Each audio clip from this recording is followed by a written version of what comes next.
Yo, what's going on, man? Welcome to my channel, Enlightening with Truth. This video is brought to you by Young Patriarch and Young Patriarch merch. That link is down there in the descriptions if you want to go over there and check some stuff out. Like, share, comment, subscribe.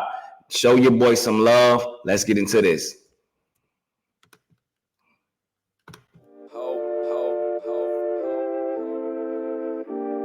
Swear it to the truth, nothing but the truth. Put my hands on the Bible, y'all point me to the booth. Swear it to the truth.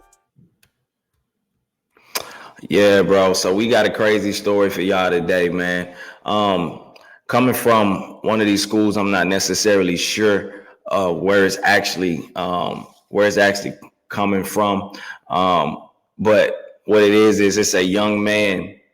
It's a young man who is telling us about his experience that he's been having in schools. Really crazy, just what he's had to endure, especially as a child. But he's not the only one.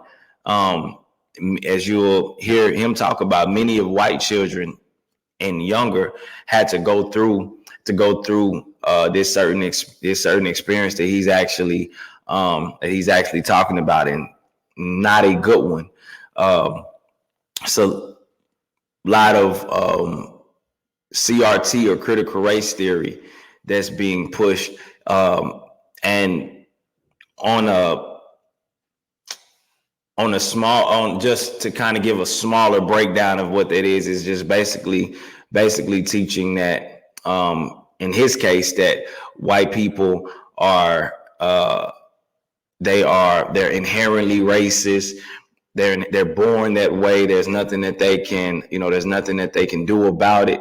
And they're oppressive to minorities or people of color. And they're teaching this to babies at such young ages, and should no child have to experience that, bro, no matter the color. We're making was activism more important, if that's the word for it. I believe it's activism. Anyway, activism more important than education. But I could tell the story. I mean, he could tell the story to you better than I can. So, man, check him out. See what he has to say. See what he got to say pertaining to it, man. And I'll be in and out just commenting. So y'all know how that My go. name is Brad Taylor, and I just finished my freshman year at RHS. I've been a part of District 196 schools now for 10 years.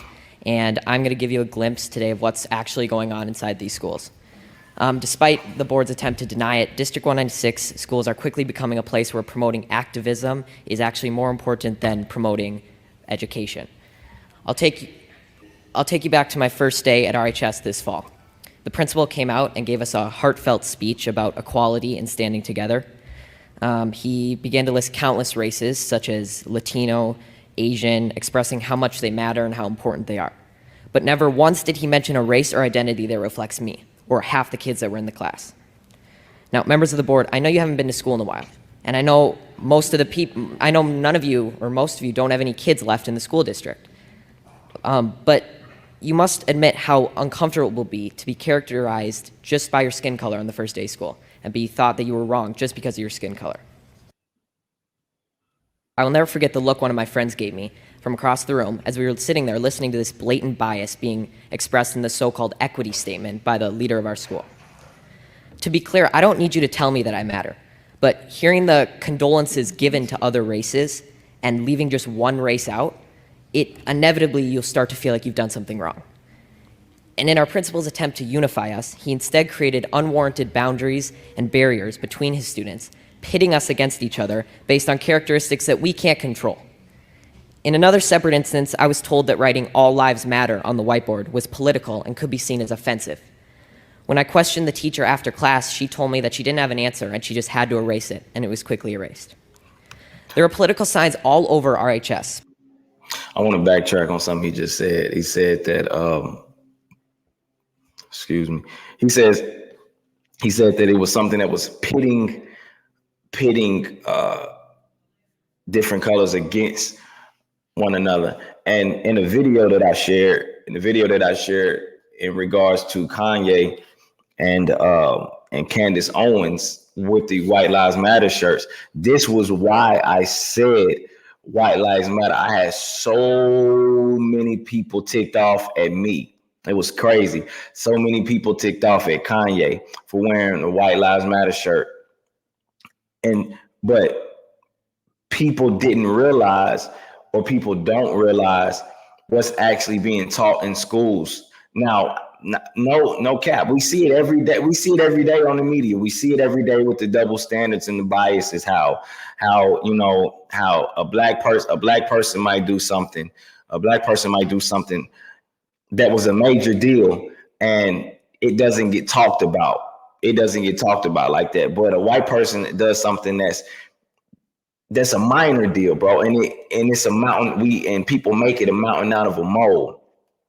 But this was the reason. This was the reason that I said, and I do believe, why Kanye said White Lives Matter, and how I even go and how I even say that, because we can't put down another race just to lift up another one. You know what I'm saying? Like, you're only repeating a vicious cycle, but maybe go ahead, boy. About specific races that matter, specific sexual orientations that matter, and specific perspectives that matter. But when I questioned the RHS administration about how these signs were political, they told me that they were supporting human rights. So when I questioned why the equity statement couldn't represent all students, they told me that to even ask that question was outlandish and offensive. And when I asked why that was, they told me, quote, "Whites have a pretty good situation right now," unquote. So is that not racism? Disregarding my question merely because of the color of my skin. To be honest, after enduring a year of the people in charge. Now, hold on, bro. Real talk, though. Real talk. Is that not racism, disregarding his question just because of the color of his skin? The constant putting down of his questions, and of belittling and demeaning, and the constant demeaning him. And this is just a baby. You know what I'm saying? Like, of course he's not a baby, but I'm saying compared to an actual adult, this is just a baby. Go ahead, bro. Talk your talk, Brad. Telling me that I'm a racist and I'm privileged and pointing out our irreversible differences. I've never noticed race more. And it's becoming the first thing I notice when I meet someone, which has never before been the case. RHS administration confidently told me that RHS students and staff are happy with their equity statement. But from my experience in talking with other students, this is not the case. I know many kids who disagree with their teachers, but they're too scared to stand up because they're worried that their grades will be docked and their learning experience will be affected.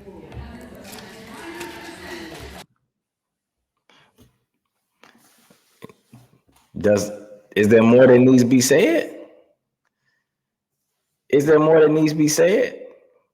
Like, you have young white kids in these schools who have to conform or have to be silent and conform to something that they don't even agree with, in fear of bad grades and the things and the type of energy that they don't want.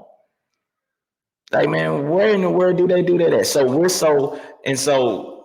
we're at a place in this time where we're so concerned about ourselves. And we're so concerned about ourselves that we don't even think about the kids. Because if we just being honest, they're the ones that's going to suffer from this in the end. As we get older, our generations come and generations go. They're going to be the ones that suffer from this in the end. And again, it's a whole nother vicious cycle that starts from this. Go ahead, Brad. Talk your talk, bro. My honors government teacher, I'm not going to say his name, but he's mentioned that Democrats care more about all people while Republicans only care about themselves. And he's also inferred to us that socialism is better than democracy. He even had a statue of a socialist leader in his classroom. I have been I've been told by a lot of kids that they just stay silent and adjust their schoolwork to reflect an acceptable opinion to secure a good grade. I've been approached by multiple teachers who have told me in private that they just want to say that they agree with me and they support me standing up, but they can't say it in front of the class for fear of being disciplined by the administration in some way or losing their jobs. There is clearly only one way to think in this district, and that is that they are teaching their kids to shut up if they don't agree. Now, members of the board, I want you to... Bro, are y'all listening to this? Are y'all listening to this and what this dude is saying? You can't be.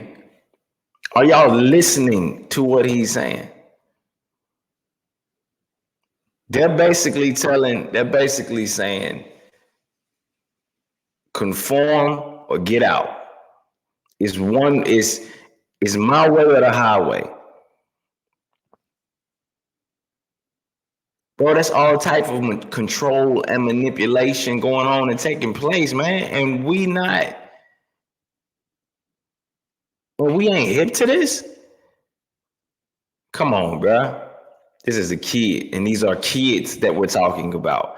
Of course, the babies don't know, but as you get of age and you start peeping this stuff out, like you notice the indiscrepancies and things that's going on. Go ahead, Brad, talk your talk. Take a good look at yourselves in the mirror tonight and ask, are you really standing up for the equality of all people, or are you just pushing a damaging political ideology on our students? A fellow coworker at my job, who by the way is of color, discreetly told me that the schools seem to be pushing a very leftist agenda in class. This proved that not everyone is happy with your school, and not everyone who isn't happy is white.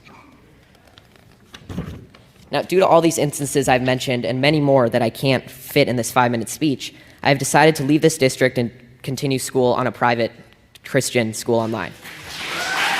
Talk your talk, Brad. Talk your talk, Brad.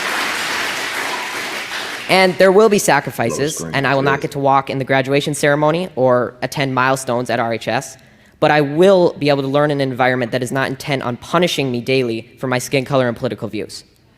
Now, regardless of how you take my speech, whether you just shrug it off as malarkey or Fox News talking points, I encourage you to think about it, because someday I'm going to be a leader. I may be the president, a governor, or just a professional golfer, but I will never stop believing that everybody has value, no matter their skin color or personal beliefs. And it's a shame that you're not going to be able to say that I was an alumni of RHS in District 196. Thank you.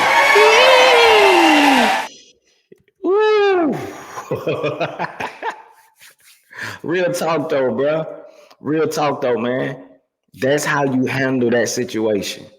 That's how you handle that. Of course, a lot of kids don't know that. They don't, he's very bright. As you can see, he's very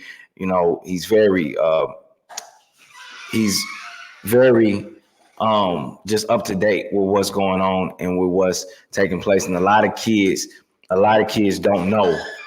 A lot of kids don't know or can't really. They see a lot of what's going on out in the world, but don't necessarily have the understanding for it. But he was able to see that. And you definitely know his parents are pouring into him. But we have to realize, bro. We have to pay attention to our generations and the things that are going on in these school systems, because we will be dealing with our children will be dealing with messed up situations, bro. If we